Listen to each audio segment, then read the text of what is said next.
Leaders without education create bad habits. Follow me. Let's go. Hello, everybody. Welcome to another episode of Victory Leaders Lounge. I'm here with Alundas Havens, who's a veteran as well, just like me, but I'm not going to introduce him because he can do that for himself. And we're going to talk about mindset and personal development today. Without further ado, Alundas, you want to go ahead and introduce yourself to my audience? Yes, sir. JJ, thank you. It's immense honor. I had you on my podcast. You knocked it out the park, brother, and I absolutely loved you. So it's an honor to return the favor. I'll make it short, sweet, simple about me, but I'm a Marine Corps vet. So was fortunate with an opportunity. So in my case, left from home because I had a crazy childhood growing up. Parents were alcoholics, raised a stepdad in the mix, and just bad belief systems of, hey, this is who we are. This is what we can be, limiting. And then was involved around just dumb shit people, people that were involved in gangs, doing dumb shit. When I was on boot leave, my stepdad thought my mom was having an affair. So almost shot my wrestling coach, missed about a centimeter from his face. And then when I was at the schoolhouse, my cousin got stabbed 9 times. So it was just repeated reminders of me of, hey, you need to process trauma, but also understand that, hey, everything that we're doing is for a reason. So it's getting these signs from God. Had 6 friends pass away along that journey. 2 other people that I was really close to, my grandfather, friend's mom that played an influential part in my life. And then had an addiction to alcohol where I'll drink a gallon of whiskey because my level was when I was 19. I was actually telling you about it. I was supposed to move to Hawaii because my unit went to Hawaii when I came back from Kuwait, and I became my own boss at 19 in the Marine Corps, and then was on a meritorious sergeant board. Got injured, tore all the cartilage in my right knee, jacked it up. So I battled the last 2 years of my career getting taken off a board because I no longer was fit for full duty, which made me a bad Marine, which didn't make any sense. And then got out to the civilian sector, and that's where I focused more on the personal development mindset because again, I had the leadership opportunities at a young age, but when I came to the civilian sector, I didn't have the degree. So all of a sudden wasn't a leader and had to go to these entry level positions, which led me to building my own business to where now I do that. I coach the individuals on first getting started doing the healing work, and then second, starting that podcast and talking about that journey of everything that they went through. That's amazing, my friend. I tell you what, you know, it everyone has everyone goes through troubles. We can't minimize how severe or how not severe people's trauma is when it comes to them, but being able to help people through that and get yourself through it to get to that point, that's an amazing thing. So, I appreciate what you do, and I deal with leadership, so that's all encompassing to me. If you're able to disrupt in your own life and then move forward and help people get better in their own, that makes you a leader. That makes What you a leader. 100%, So 100%, brother. personal development, and leadership. Let's go, and mindset. So you're a mindset coach. Go ahead and, in your opinion, as far as mindset is concerned, what does that mean to you, and what does that mean to your customers usually? So, what's funny is I actually had a call right before this, brother. And that's exactly what someone said is we talk about mindset. What are you thinking? It's that foundation, brother. It's how you're showing up to every single day and why we do it. One of the things that we were saying before was we had technical difficulties. And I'm like, easy day. Again, it's the way that we're presenting the problem. And then we're saying the way that we're going to solve it. In our case, we have military backgrounds. We understand that people act like chickens with their head cut off all the time and they're going crazy. And that's what we talked about on our Yes. podcast episode of on my show, was, hey, we have to set up that day. It's building that foundation. It's that mind, body, soul connection. It's making sure that every day that we're focused on putting that great energy out, we're the best fathers, parents we can be. We've done that inner work. We got that workout in so we can show up for the family. I dealt with various injuries when I was in the Marine Corps. So it definitely played a portion into me going up to 235 pounds, losing 55 pounds, and then packing on some muscle after that because I was like, hey, I'm not happy where I'm at. Again, that's what we all go through. We all go through that adversity that's going to get us deterred off our path. It's just our plan of attack of how are we going to go back to where we want in life and then show up as that. I completely agree. I do a little exercise with a lot of my clients called reframing when it comes time for them to have to really make a mind gosh, I can't even talk today. A mindset shift.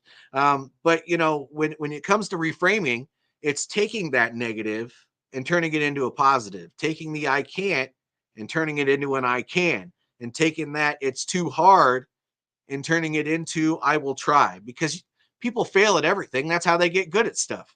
Right? But if you don't try and give yourself an opportunity to, I don't use, like to use the word fail. I like to use the word opportunity. So if you don't give yourself an opportunity to learn along the way, then you're never going to be able to get better. So I love that.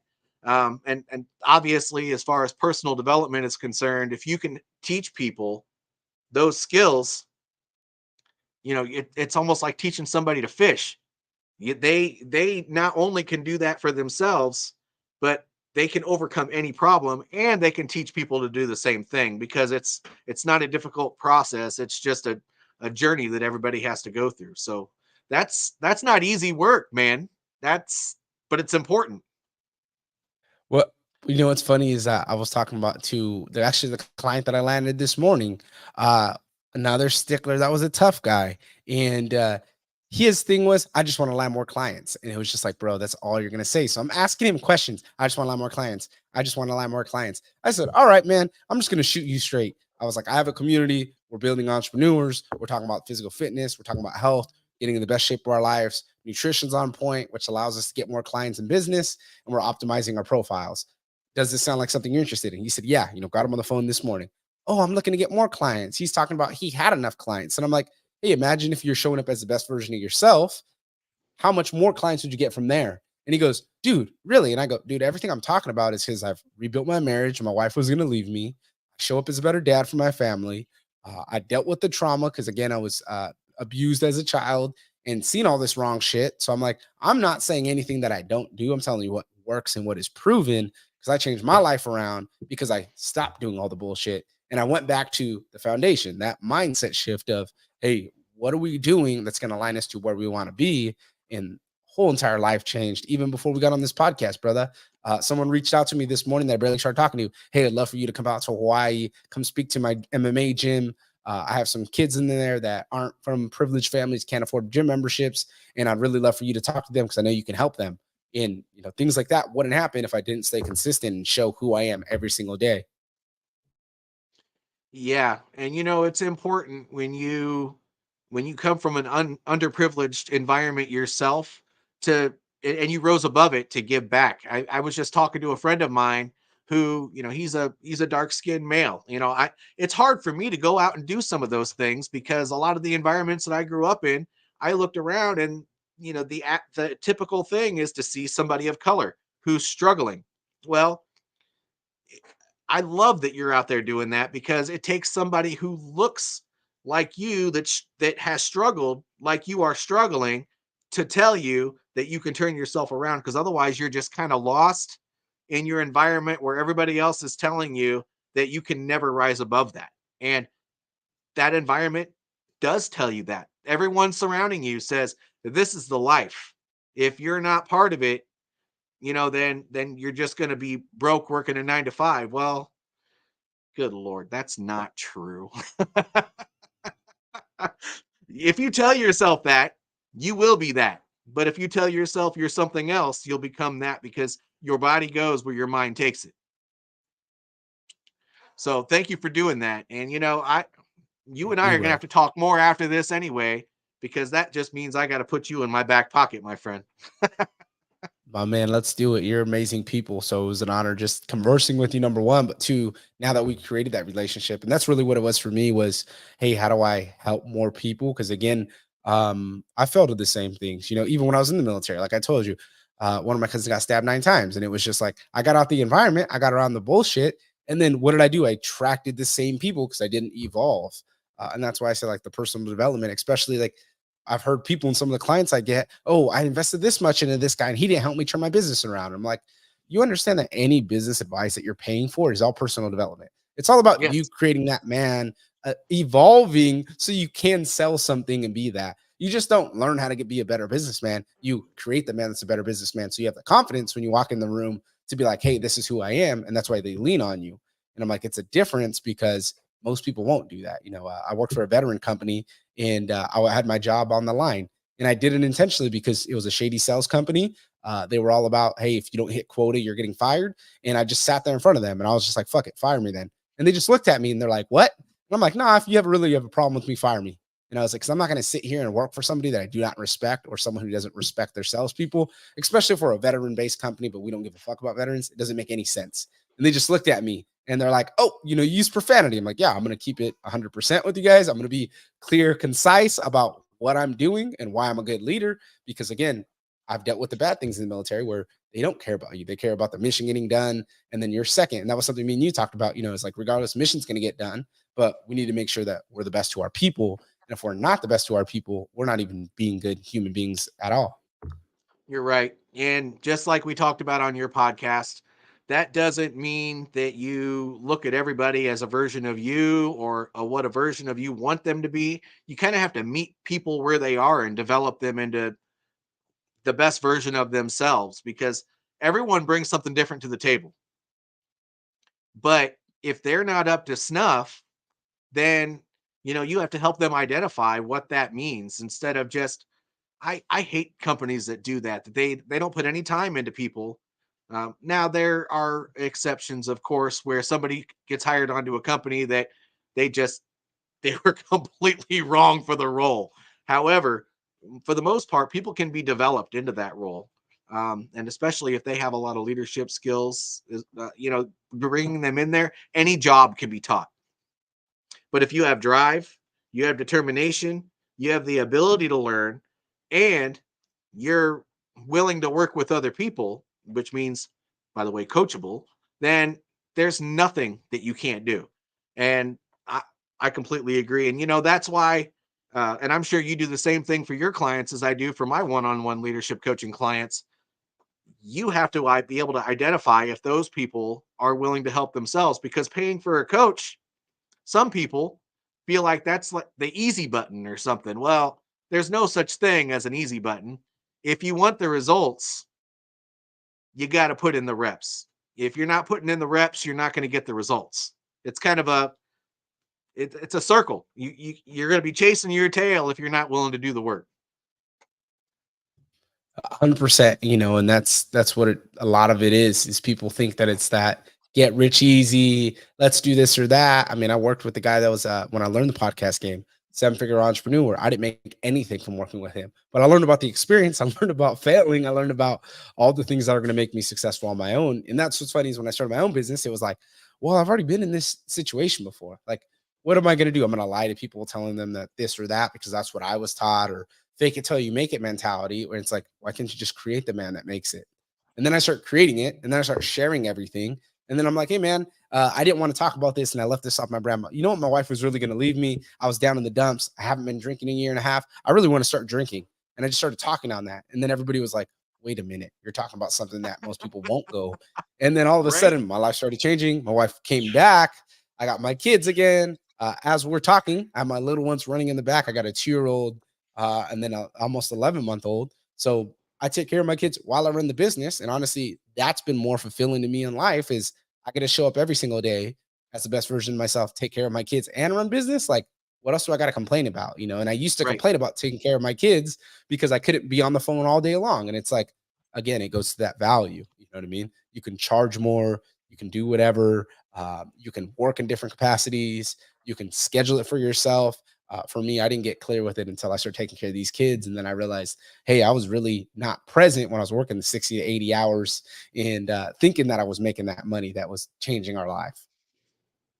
No. And you made a comment early on there, and I wanted to touch on it. Fake it to make it. What an interesting concept. There's some value to it though. And I don't know if you've thought of it this 100%. way, but if you reframe that fake it to make it into something like practice makes perfect. Well, guess what? You might not always feel like getting up in the morning and doing a workout, or maybe get up in the morning and doing everything you need to do to get ready for work. But if you take that fake whatever you want to call it, momentum, and you push yourself to do it anyway, after you make it a habit, you start to enjoy it. And after you start to enjoy it, then you can't imagine your mornings without doing it. And so I think that there's value to the fake it to make it mentality, because whatever it takes to take that first step forward, you should do. If that means that you have to go out there and show that false motivation, well, go show that false motivation. Do it. But whatever it takes to do that, if doing that thing is going to get you to where you need to be, then you have to.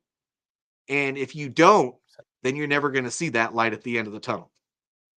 Again, you hit it with the reframe, reframing the way that we say it, subconsciously changing that belief. That's exactly what it is. That's why I said for me, it was creating the man, because then I can understand that, hey, every day I show up as this, every day I'm transparent, every day I show up as regardless. These are my core values, my belief systems. I mean, I was 19 years old in staff meetings, having E6s, E7s, gunnery sergeants like Oh my play fuck God. games with me. And it wasn't even like it was like, hey, the commanding officer's like, Havens, why isn't these people getting weigh-ins in? And I'm like, well, because they don't show up. And then all I hear is, I didn't get an email. So I'm like, all right, send a read receipt, print it off the read receipts. Actually, Staff Sergeant, I actually have in my inbox that you deleted my email of weigh-ins. So now, commanding officer, this is why this isn't met, because this person didn't do what he needed to do. And then I got this guy looking at me all pissed off because I just threw him under the bus. And it's like, well, before they had no problem doing that to me. So again, I had to No. reframe it for myself instead of faking it and acting like, oh, this is what it is. And I was getting myself in a lot of trouble. I had to just be transparent. And it's the same thing with the coaching program. It's like, I was talking to the client this morning and I'm like, he's all, do you ever feel like you need a drink? I'm like, yeah, there is times where I feel overwhelmed. But again, it's what are you going to do that's going to break you out of that frequency? What's going to get you back on track? Well, I know for me, diet's a big component, getting moving. I have PTSD and OCD and whatever, So if I don't set my clothes out the night before, I flip out, So it's like always keeping yourself to that routine of what works Yep. for you. Because again, you're going to figure out what works and what doesn't. And I know for me, I was literally talking to my wife this morning about it. She was talking about like going around family. And I'm like, it irritates me sometimes because they don't work out. And to me, I cannot not work out. So it's like I wake up even earlier. I work out when we're around family, and then I'm able to be present. That way I'm not like sitting there the whole day fidgeting around, being like, I knew I should have did this. I didn't do this. I didn't do client work this morning. Now I'm behind. Instead, it's like, hey, I got all these things done. I get to be present. I get to just shut the phone off. I don't even have to worry about that anymore because everything else is going to fall in line. Yeah. And, that's a whole other way of being intentional, right? Is making sure that people have issues with time management, but making sure you're scheduling. This is the time that I'm working out. This is the time that I'm working. This is the time that well, my kids are getting ready to go for a nap. So I got to block that on my schedule to make sure I'm intentional about that. And oh, by the way, my wife doesn't get home until 6 or 7 at night. So my kids get home from school at a certain time. So I got to block out time on my schedule to cook. Otherwise, my kids can never find a doggone meal when there's 500 pounds of food in the house. I never understood that, but it's a thing. It's just That making that you got to make sure you're being intentional. that's where I'm at right now. Is literally when we hop off this call, everybody's getting made breakfast. Before they had their bottles, they had their fruit. Now they're gonna have breakfast after this call, and it's like, hey, reframed again. We're talking about reframing. Most people say affirmations. I get to. I don't say that anymore. I say I do because I know for me, I need to be in an action taking state. And if I say I get to, then I'm more of, hey, I'm appreciative, but I don't take action. For me, I realize action is everything. So that's just what I do. Is I do. My wife tells me to do something. I do act like a better husband. I do become a better husband, and I just change and shift and reframe what we're talking about. That's interesting too. I've always been a Christian in one capacity or another, whether I was young and Catholic, or maybe I decided to be what I am now and I'm like a Christian non-denominational. But I now find it hard to believe that a Christian can have this victim mentality. People understand that, life doesn't happen to you. Life actually happens for you. God's not going to give you anything that you can't handle as a person. And by the way, there's also always a lesson to be learned there. Whether it's, well, the where people get stuck in the victim mentality, I think, is when he's teaching you humility. But because that's like, I will smack you down sort of thing. But it's important to understand that if everything in our life happens for us, then reframing is an important part of your professional development. I don't always talk about religion because it doesn't resonate with everybody. That's okay. Those people aren't my people. But when you think about it that way, it really changes the dynamic of how you operate your entire life, because everything is an opportunity. Man, I love that so much, and that was something I had to get clear with. Like I said, I had friends that died, and I really thought about that. And then the other day, I interviewed a gentleman, and he talked about that. It's always someone I else. saw It's that. never going to be you. If it's you, you're not going to wake up. And I was like, man, that was powerful because even with that, I reframed it and I thought about it, but it was true. Like it's always you. You're always going to figure it out. God is always putting it in your way for yourself. For me, honestly, that's what made me fall into it. December 31st, 2022, my wife was going to leave me. Got on my knees. I said, God, could you just give me a sign that you're real? Because I really don't believe right now. I really want to be just an atheist and just go about my business to be ignorant. And one of my buddies the next day on New Year's messages me, "Hey, brother, I was praying and something told me to reach out to you. You good?" And I never talked to him ever about any relationship problems I had, anything that was going on with me. We had a conversation. He's like, "Oh, here's some family services that you can do." I didn't even know his wife was an officer in the army. He's like, "Yeah, my wife's a warrant officer, blah, blah, blah."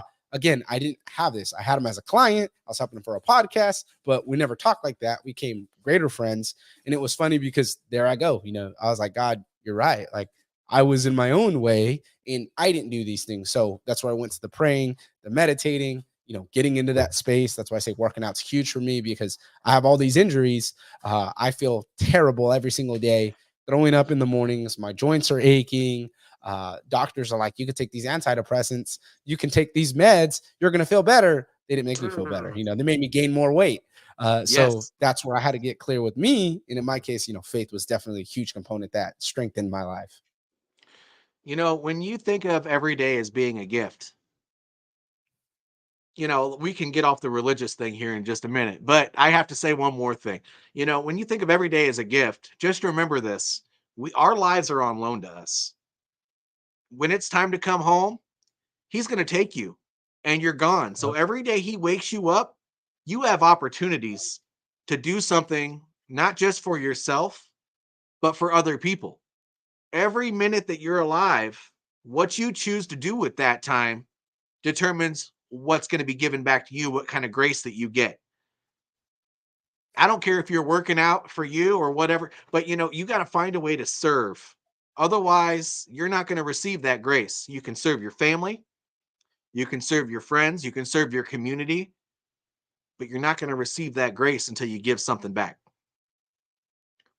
Oh, what's funny is one of my buddies told me exactly that, and then he's like, we're God in human form. God has sent us here for a reason. So if He can't experience life, we're experiencing it for Him. It's going to be hard for a reason. That's the reason Yeah. why you go through all this adversity, not because we want to play the victim, not because we want to say whatever. It's because God needs you to be that person to go through life, so you can talk about it and help other people on that level. And once my Oh, buddy told me so that, I was like, okay. right. Well, I even got, I served 18 years in the army and I got out and I had this defeatist mentality for the longest time. And it was because I left my family. Well, I should say my family pushed me out, right? Because I got medically boarded. I ended up medically retired, 100% VA disability. For some reason, all of that told me that I wasn't good enough to be a soldier anymore, but also I'm 100% disabled. So I'm still losing the weight, but I got fat. I got lazy. I had this defeatist mentality, and I didn't think I could move myself forward. I feel bad for my brother's son, but in 2020, in the summer, my brother, at the age of 35, when I was almost 40, he passed. And it really opened my eyes. I lived in Virginia at the time, and I came back home to Iowa to visit, and he passed when I was here. And everybody else, they grieved. nobody else here took action and started making things happen to bring people together for his service, to make sure that he was taken care of in the end, and going through his cremation process and getting everything squared away so that nobody else would have to worry about that. But I was here, and immediately I stepped up without even realizing it, took care of it, and when I got back home to Virginia, I woke up. I was like, you know what? I was put on earth for a reason. Why did I serve 35 plus months downrange? And Yep. I'm still alive at almost 40 years old. But my brother, who never left the state of Iowa, passed at 35. Well, God brought him back home because he served his time. But I'm still here. So what am I going to do with it? It was a very powerful thing for me, man. And I woke up and I turned into this dynamic person that I always had been. I was a warrant officer in the military. I went all the way up to E7 before I transitioned. And, I didn't get that way because I said nothing is possible. I am not something. I did that because I said, you know what? That's what I want. And I can do that. So I'm going to do it. And when you have that defeatist mentality, it takes all those opportunities away from you because all that stuff is made up and it's in your head. Nobody else believes it but you.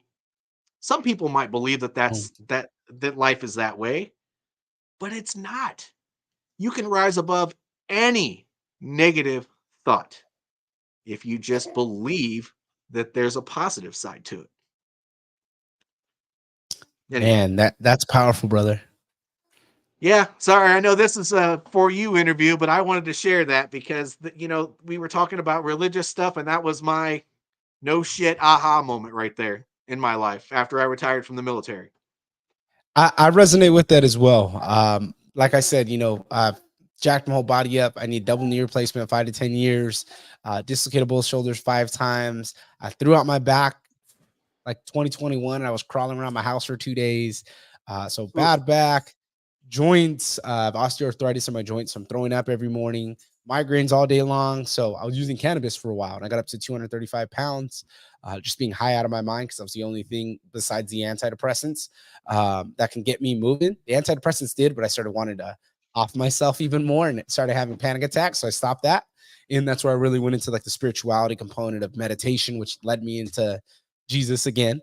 And it was funny because throughout that whole process, that's where I started finding myself, and it was like, I kept saying, oh, I can't do this, or, oh, my body's broken. Because for me, I was my own boss at 19 years old. So I was an E4, E6 position. I was on a meritorious sergeant board. I was going to pick up. Then they're like, you're broken. You're a piece of shit Marine because you're injured. Then all of a sudden I was like having my head down because every day I was told that. Got a boss my third year that she micromanaged because she wasn't a good leader. She never knew how to do her job. So she would micromanage me and belittle me every single day, every chance I got. When I got knee surgery, had my Marines turn on me. And then it comes out, eventually they understand that was her game. And that's how she was able to manipulate power, by getting through the military. So anyway, for me, it was the same thing. And then my friend's mom died last year. And she was one of the first people that was ever like, hey, I see potential in you. My whole life, my family was kind of like that with me is, hey, you're different than us because I just always seen all the dumb shit we were doing. Everybody be drunk. My dad beating on my mom, dad beating on me, cheating on his girlfriends, all this foul shit. And it was funny because my friend's mom died and it just really hit me. And it's like, I'm going to be sitting here crying. Also, my mom's side of the family, they came from Mexico where they came illegally, had nothing. And I want to be sitting here crying about my issues, about what's going on in my life, about all the adversity that I went through instead of just making it happen. And that's eventually what it was for me is like, I always figured out a way. And when it went down to that same thing, it was, hey, we're either going to sit here. And even now, getting in the best shape of my life again, even though I have all these injuries, it takes time. It A sucks. lot of You don't time. want to get up. I'm throwing up every single morning. This morning I had that. Like I was throwing up, not feeling well. I woke my daughter up and she's been sick for the past month. So she gets up and she's like, Dad, could we cuddle? I'm like, all right. So I go cuddle with the daughter. And then I get up and I feel a little bit better. And I'm like, hey, maybe that's what I got to do is just be more present within the moment.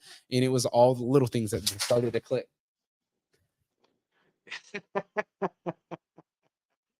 Isn't that amazing? I want to put a plug on what you said, and then I'll let you do some closing comments to my audience over here because we're almost at 30 minutes.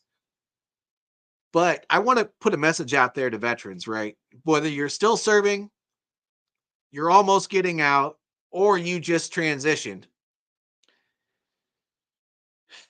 It's a powerful message. I went through the same thing, even because I went through a med board late in my career when I was really, really close to retirement, like full retirement. So I'm medically retired now, and most of my income is from VA disability. But thank God I got that. But your time is not done. They may they may take you from being hero to zero in their eyes when you're getting ready to transition, but that doesn't mean you're a different person. That high performer, that awesome soldier, Marine, airman, seaman, whatever you were, that is still you. Just because they put you in a different bucket doesn't mean you are in a different bucket. So when you transition, don't forget that. It's unfortunate that the military process works that way, but don't let that define you. Don't let that define what your future is going to look like, because if you do, you're throwing a lot of these skills and abilities that you gained and learned throughout your time in military service down the toilet, and that's that's a waste of talent. That's a waste of you. So don't do that. Um, anyway, that I'll go into my closing for this in a second, but Alundis, do you have anything that you would like to share with my audience as a closing comment? The last thing I'll say for me is your life is yours. You decide where you want to go. My wife actually is on a med board right now, getting out the Navy. She had a hemorrhage in the back of her brain. So she had 3 brain surgeries last year. And that shit crushed me. See, my wife just so drugged up, she couldn't even speak. I literally, outside her 3rd surgery, I left that night, went to the hospital. I talked to the charge nurse, and it was funny because I called the hospital and I'm like, hey, just let you know I'm coming over here. I would like to talk to the charge nurse so you guys don't kick me out, call PMO on me. But I was like, I'm going to go see my wife, and hey, this is what it's going to be. And I was such in a bad mental space where I did 450 burpees outside of the hospital after seeing my wife, because I just needed to show up for myself before I could talk to family, because they were just bombarding me. And it was powerful because within that moment, I just realized that like life is precious. Everything we want in life is ours. And I just started moving differently. So my wife was like, hey, thank you for being there. Every day she was in the hospital, I was there. Now that she's on the board getting out, and the Navy's kind of treating her like shit because she wasn't able to fulfill her duties. She's after her 4 years. She wanted to be a lifer. It's been awesome. It's awesome because I'm seeing her step into a leader and her understand that life is short. And that was something we used to bump heads on. And it was funny because it's like everything you want in life is yours. You just have to do the work and understand the power behind it. For me, everything was always there. It's just I applied it to what I wanted. I wanted to party and drink. It led me to bad vices and bad things in life. But when I focused my energy on being the best that I can be, everything else corresponded to that. So that's the one thing I'll give y'all. Mindset and personal development, ladies and gentlemen. Don't let anything get you down. If you have a goal, be intentional about setting that goal, put a timeline on it, and execute. And if you don't feel it, well, if you don't have the training or the education necessary to make that goal happen, just tackle it. Don't wait. Today is your day. Why is every day a gift? Because there's no time better than the present. Let's go. Anyway, this is the end of my podcast. However, this is also a live stream, so I'm going to say that if you see this, depending on the platform it's broadcasting to, make sure you like this video, subscribe if you're on YouTube, share it, repost it if you're on LinkedIn, but most importantly, keep the conversation going. Whether you share it or not, just put a comment below this video and keep the conversation going. Make sure that all the issues that you maybe had or something that worked for you is put out into the rest of the community. And that's all I have to say. You went off mute, so did you want to say something else too? No, that Okay. was incredible, brother. Immense honor. Thank you again, my friend. Indeed. If you stick around for a second, I want to talk to you about something. All right, everybody. This is JJ Hardy and Alundis here on Victory Leaders Lounge. And y'all have a good day.